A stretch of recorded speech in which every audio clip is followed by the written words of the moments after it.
Good evening, everybody. This is the Three Broke Guys handicapping recap for Arlington Million Day, Saturday, August 13th, 2016.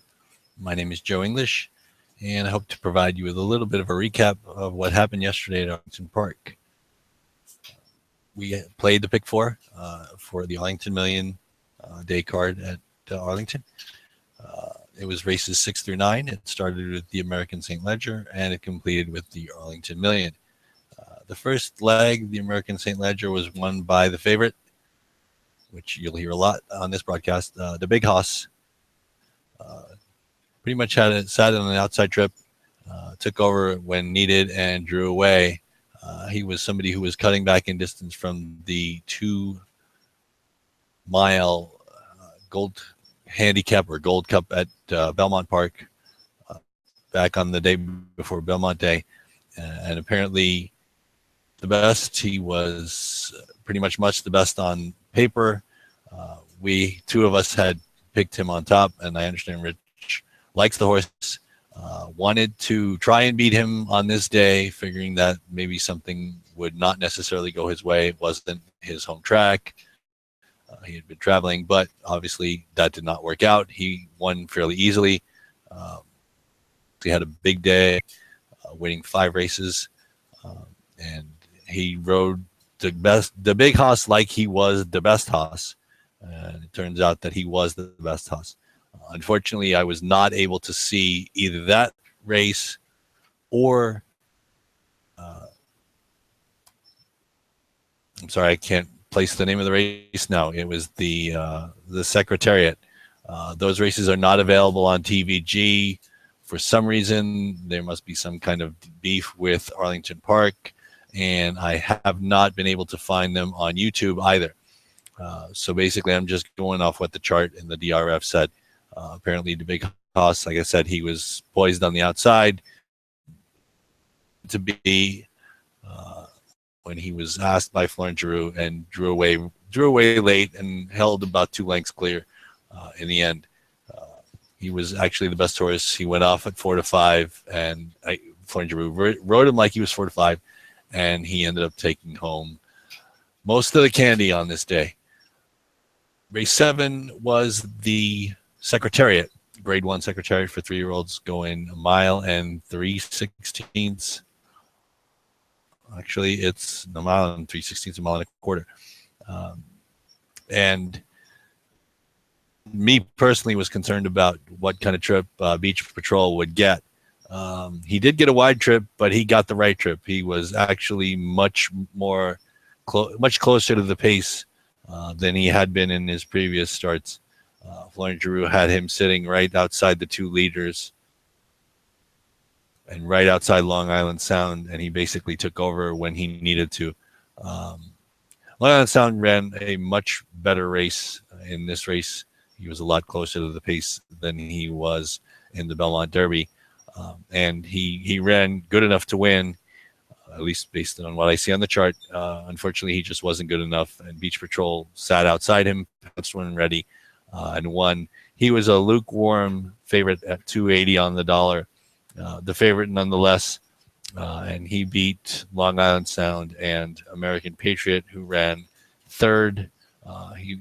American Patriot had a ground-saving trip, angled out as he did in the Kent Stakes at Delaware, but could not get the job done, could not beat Long Island Sound or Beach Patrol. Beach Patrol finally gets the Grade 1, the graded stakes victory that he's been looking to run underneath in a couple of graded stakes, but there was no catch a glimpse in this field. Run down. Get his Grade 1. And again, Florent Giroux was up. Not a big surprise. He just sat. He thought he had the best horse, sat outside, avoided the trouble, and came home and got the candy when he needed to. The 8th race was the Beverly D, 1 mile and 3/16 on the turf. Again, the race won by the favorite, number 13, C. Khaleesi, who we basically singled in our pick 4. We thought she was the best horse. We thought, at least 2 of us thought, that there wasn't really much of a contest. I was actually looking pretty good with about a quarter mile to go with my long shot Zapesa on the lead. and C. Khaleesi ran her down, and another long shot named Al's Gal came from out of the clouds and made C. Khaleesi actually work for it. C. Khaleesi wasn't 5 lengths clear as we thought she might have been. And Al's Gal really did make her earn her money. I'm not sure she ever would have passed C. Khaleesi another furlong or so, or 16th of a mile to go when Al's Gal engaged C. Khaleesi.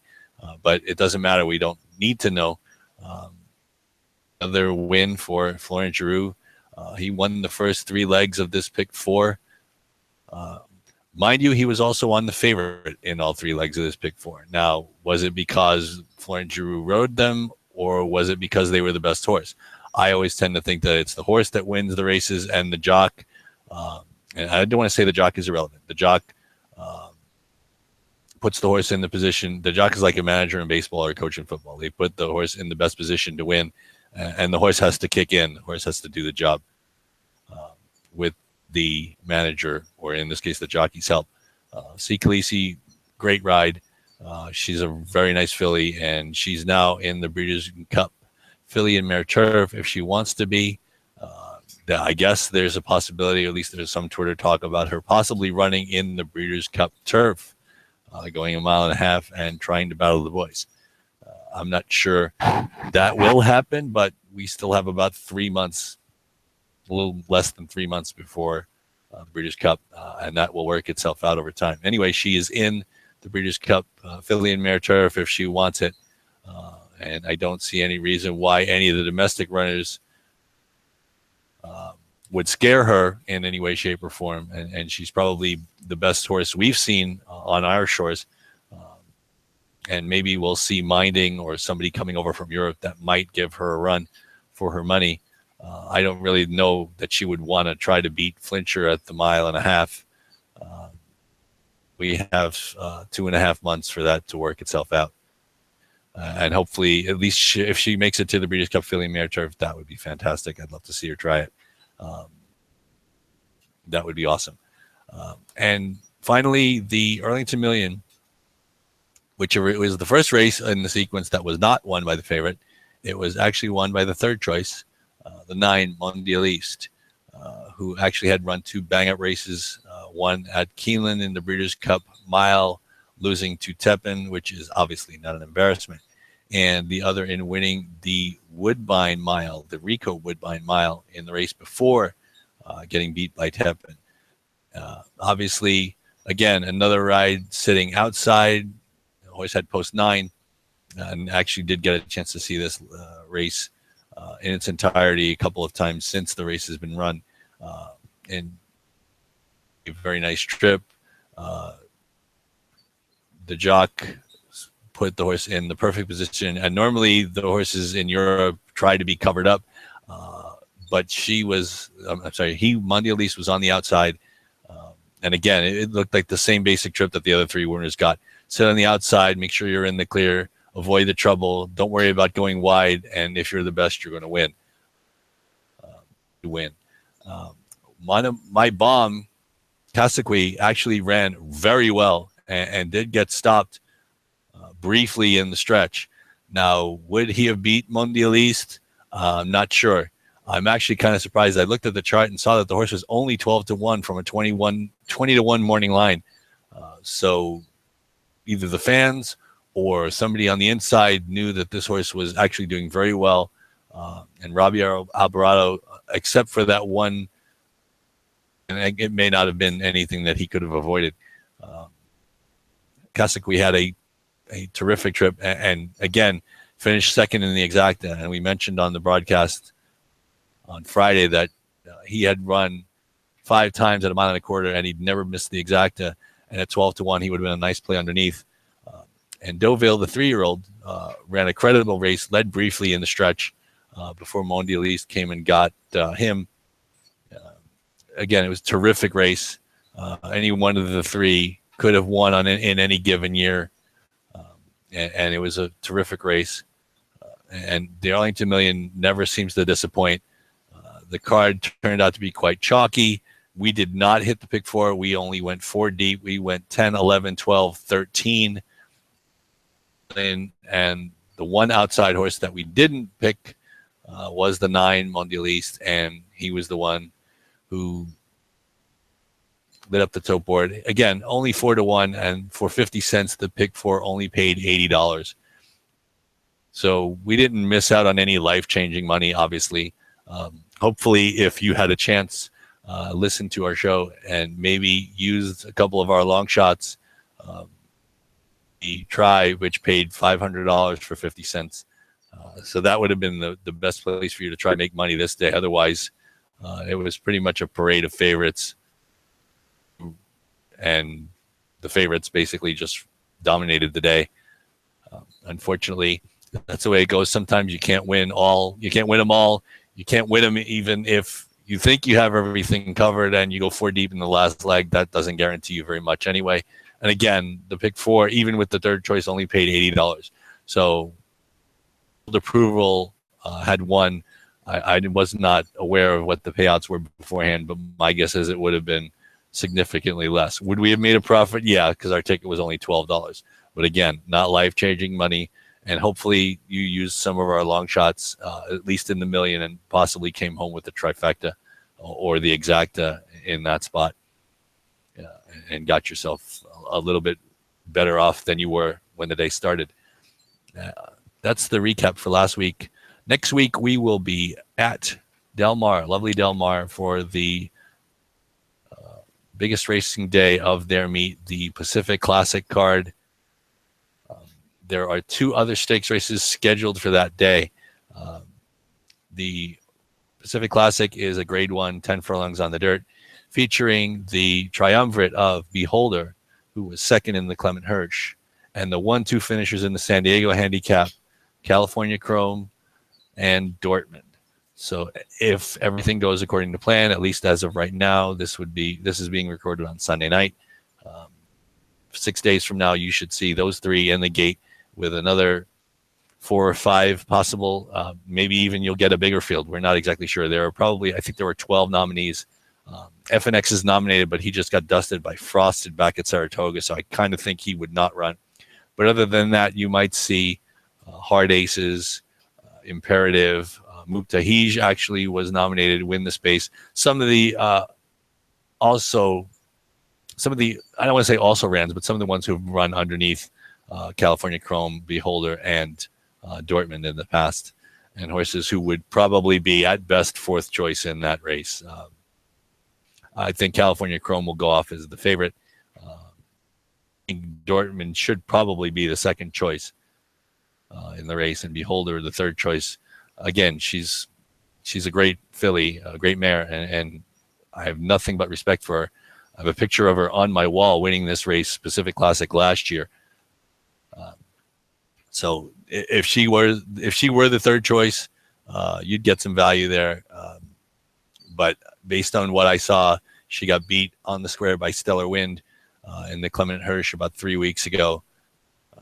Mandela was 50-50 to run at this point up until a couple of days ago. I guess yesterday was the day that they actually broadcast that he had made the decision to run the horse in the Pacific Classic. And again, it's not that she couldn't win, but the race last year was a little bit, let's just say, lesser company. You didn't get California Chrome or Dortmund in last year's race. You got Catch a Flight, and some of the others, Imperative, probably Hard Aces, had run in that Pacific Classic last year in the race that she dominated. So this would absolutely be a step up in class from last year's Pacific Classic for Beholder, and I think she really should be 3rd choice in this race. But again, we'll see about that on Saturday. The other supporting stakes on the card, and we don't know exactly if they'll be in the pick 4 sequence. We have no idea when they're actually card. They will draw on Wednesday, so we will know at some point on Wednesday which races are in the sequence. The Del Mar Oaks is a 9 furlong turf race for 3-year-old fillies, and it will be headed in all likelihood by Mocat, who won the Grade 2 San Clemente last out, Barley Sugar, who won the Sandy Blue last out at Del Mar, and 2 horses who ran 2nd and 3rd in the San Clemente, Lady Velour and Stays in Vegas. They are all nominated to the race. Don't know if any of them will make the race. Hopefully some of them will, and we'll see what happens in that fair, and hopefully it'll be part of the sequence. And the other stakes race is a grade 2, the Del Mar Handicap at 1 mile and 3/8, also on the turf. The possibilities in that race, the nominations are the top 2 finishers in the Cougar, the second handicap that was run earlier this meet at Del Mar, Hard Aces and Quick Casablanca. Hard Aces is nominated to both the Pacific Classic and to the Del Mar Handicap. So I guess we'll see what Adler decides to go in by Wednesday. And there are 3 other nominees of note. The second, third, and fifth place finishers in the Grade 1 Eddie Reed from opening day weekend. Ashley Love's Sugar, Flamboyant, and Finnegan's Wake are all nominated to the Del Mar Handicap, which again is 11 furlongs on the turf. It's a grade 2, and it is one of the other supporting stakes that will be run on Pacific Classic Day, Saturday, August 20th. Mr. Sharp and I will both be on track for that prestigious event. Maybe we will do some kind of broadcast from the track. That would be wonderful, and if so, you will see it on YouTube. But for now, that's everything you need to know about the Arlington Million handicap card and the Classic card that is coming up 6 days from today. So wherever you've decided, or whenever you've decided to watch this, thank you very much. Please feel free to leave comments on YouTube or contact us via the Three Broke Guys Handicapping Twitter feed or Twitter handles. Mine is Joe English 16 on Twitter. So leave us some comments and share some of your racing knowledge. And if you have any opinions of your own that you'd like shared, feel free to do so. We will be more than happy to. And if they're worthy, we'll put them on the show next Friday night.